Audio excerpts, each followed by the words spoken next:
তিরস্কার নয় পুরস্কার। শিক্ষাক্ষেত্রে প্রতিটি ছাত্রছাত্রীদের ক্ষেত্রে পদ্ধতি প্রয়োগ করা অত্যাবশ্যক। পরিবার থেকে শুরু করে পাঠাগার সর্বক্ষেত্রে এই নীতি প্রযোজ্য হলে শিক্ষার গুণগত মান বহুগুণ বৃদ্ধি পাবে। বুধবার তপশিলি জাতি কল্যাণ দপ্তরের উদ্যোগে আয়োজিত স্বর্ণপদক ও স্মৃতি মেধা পুরস্কার অনুষ্ঠানে কথা বলেন মুখ্যমন্ত্রী বিপ্লব কুমার দেব। তিনি বলেন, মাধ্যমিক ও উচ্চ মাধ্যমিক পরীক্ষায় যে সকল এসসি ছাত্রছাত্রী প্রথম 10-এ স্থান পাবে তাদের 25,000 টাকা পুরস্কার হিসেবে প্রদান করা হবে। আজকে থেকে মুখ্যমন্ত্রীর বিশেষ পুরস্কার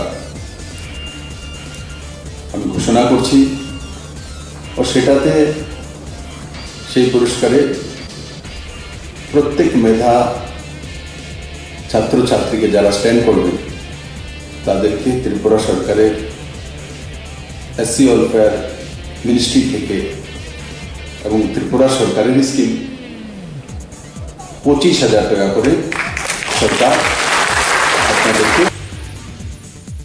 বুধবার সাত সকালে উদয়পুরের পেরাতিয়া থেকে উদ্ধার হলো এক ব্যক্তির মৃতদেহ, নাম নির্মল দেবনাথ। বাড়ি রাধাকিশোরপুর থানার হোলাক্ষেত এলাকায় পুলিশ মৃতদেহ উদ্ধার করে হাসপাতাল মর্গে পাঠিয়ে দেয়। ফের রাস্তা নির্মাণে পূর্ত দপ্তরের দুর্নীতি ধরা পড়ল। ঘটনা সিমনা বিধানসভার মনতলা গ্রাম পঞ্চায়েতে। রাস্তার কার্পেটিং 20 mm করার কথা থাকলেও তা করা হয়নি। ফলে গ্রামবাসী সহ তার যুব মোর্চার সদস্যরা রাস্তার কাজ বন্ধ করে দিতে বাধ্য হয়।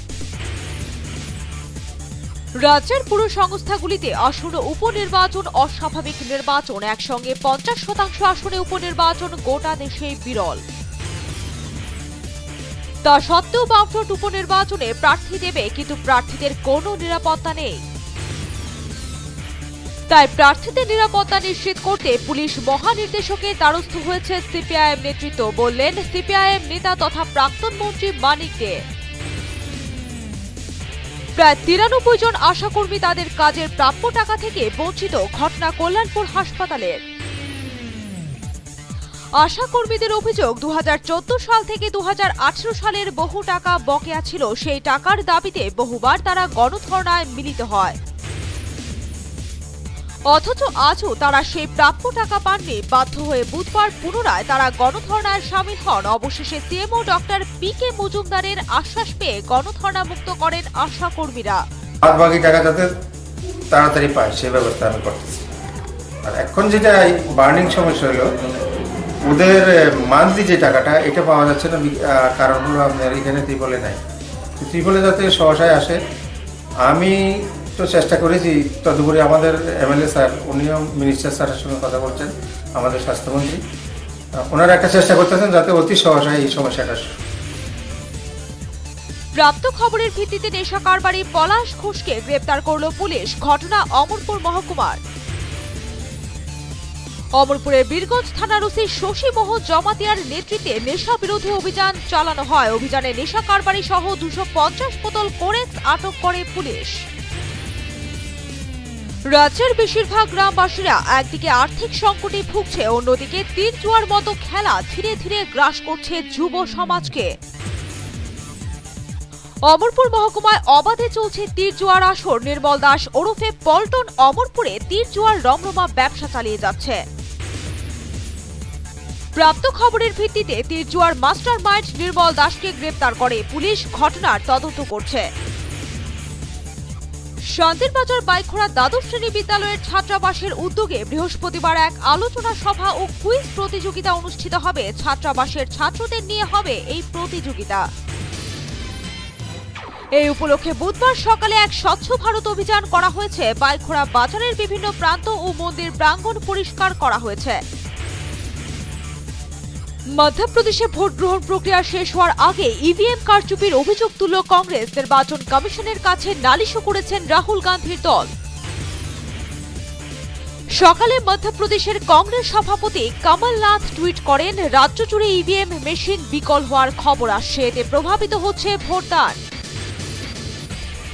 ভোট কেন্দ্রের বাইরে প্রচুর মানুষ দাঁড়িয়ে এত বড় ভুল কিভাবে? অবিলম্বে এ ব্যাপারে সিদ্ধান্ত নিক নির্বাচন কমিশন। শীঘ্রই বদলে দেওয়া হোক ইভিএম। মরিয়া প্রচেষ্টা চালাচ্ছে ইমরান খান, কিন্তু কোনোভাবেই সাড়া মিলছে না ভারতের তরফে। নয়া দিল্লির স্পষ্ট অবস্থান, সন্ত্রাস এবং আলোচনা একসঙ্গে চলতে পারে না। বৃহস্পতিবার হায়দ্রাবাদে এক অনুষ্ঠানে বিদেশমন্ত্রী সুষমা স্বরাজও একই মন্তব্য করে বলেন, সার্ক সম্মেলন প্রধানমন্ত্রীকে আমন্ত্রণ জানিয়েছে পাকিস্তান, তবে আমাদের তরফে ইতিবাচক সিদ্ধান্ত নেওয়া হয়নি। সুষমার স্পষ্ট ইঙ্গিত, বয়কট করার পথেই হাঁটবে ভারত। গত 14 জুন শ্রীনগরের প্রেস এনক্লেভে খুন হন রাইজিং কাশ্মীরের সম্পাদক সুজাত বুখারী। জঙ্গিদের গুলিতে মৃত্যু হয়েছিল তার 2 নিরাপত্তারক্ষীরও।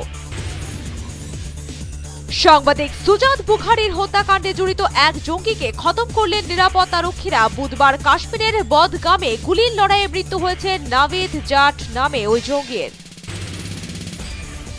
বুধবার বদগামের চাট্টেগ্রাম এলাকায় যৌথ অভিযানে নামে সেনা ও পুলিশ। 3 লস্কর জঙ্গিকে ঘিরে ফেলেন নিরাপত্তারক্ষীরা। এরপরই শুরু হয় গুলির লড়াই, নিহত হয় নাভিদ জাট।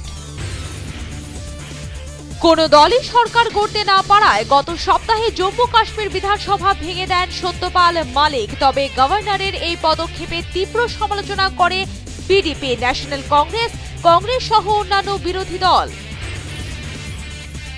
গভর্নর সত্যপাল মালিকের একের পর এক বিস্ফোরক মন্তব্যে রাজনৈতিক অস্থিরতা জোরালো হয়েছে উপত্যকায়। গভর্নর বলেন, দিল্লির পথ চেয়ে বসে থাকলে সাজ্জাদ লোনকে সরকার করতে ডাকতাম, এমন নীতি জ্ঞান শূন্য কাজ আমি করিনি।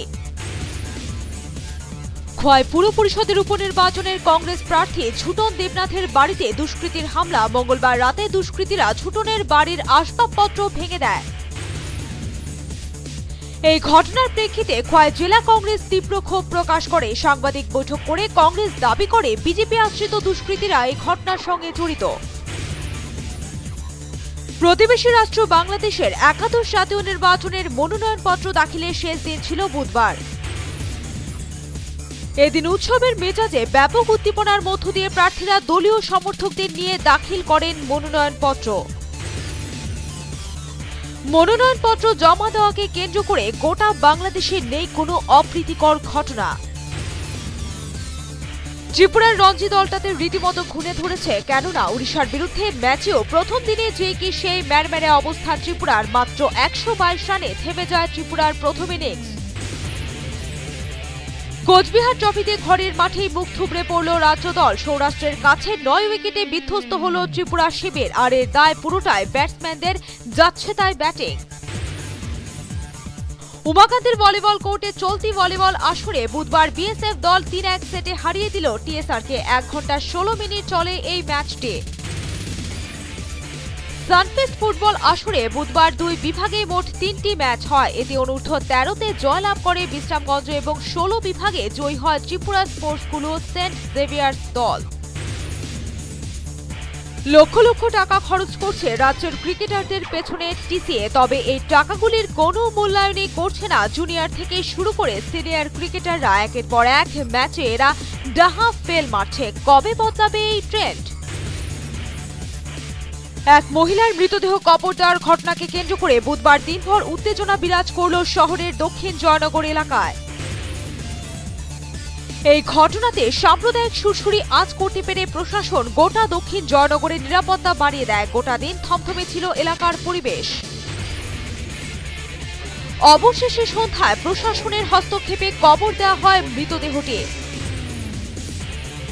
45 নং কমলপুর ব্লক কংগ্রেসের ওবিসি সেলের পক্ষ থেকে এক কর্মী সম্মেলন অনুষ্ঠিত হয় স্থানীয় বাসিন্দা শেফাল দেবের বাড়িতে। লক্ষ্য একটাই, ওবিসিভুক্ত জনগোষ্ঠীর 12 দফা দাবি নিয়ে। এই সম্মেলনে প্রধান বক্তা হিসেবে উপস্থিত ছিলেন রাজ্য কংগ্রেসের ওবিসি সেলের চেয়ারম্যান প্রদীপ কুমার বর্ধন। এছাড়াও ছিলেন ত্রিপুরা প্রদেশ কমিটির অন্যান্য সদস্যরাও। তেলিয়ামুড়া পুর পরিষদ নির্বাচন উপলক্ষে নির্বাচনী বিধি নিষেধ নিয়ে সর্বদলীয় বৈঠক করেন মহকুমা শাসক। তেলিয়ামুড়া ব্লকের স্ট্যান্ডিং কমিটি নির্বাচনে 5টি কমিটিতে বিনা প্রতিদ্বন্দ্বিতায় বিজেপি প্রার্থীরাই কমিটির সদস্য পদে মনোনীত হয়। কৃষি, শিক্ষা, সামাজিক ন্যায়, বিচার, অর্থ, স্বাস্থ্য ইত্যাদি বিষয়ে স্ট্যান্ডিং কমিটি নির্বাচন করা হয়। এতে উপস্থিত ছিলেন বিধায়িকা কল্যাণী রায়। শান্তিরবাজার মহকুমার অন্তর্গত বাইখোড়া প্রাথমিক স্বাস্থ্য কেন্দ্রের পরিষেবা লাটে উঠেছে, আর এর ফলে কষ্টে দিন কাটাচ্ছে স্বাস্থ্য কেন্দ্রের রোগীরা। দিনের পর দিন এই স্বাস্থ্য কেন্দ্রটি রয়েছে বিদ্যুৎবিহীন অবস্থায়, যা নিয়ে ক্ষোভ প্রকাশ করল এলাকারই জনগণ।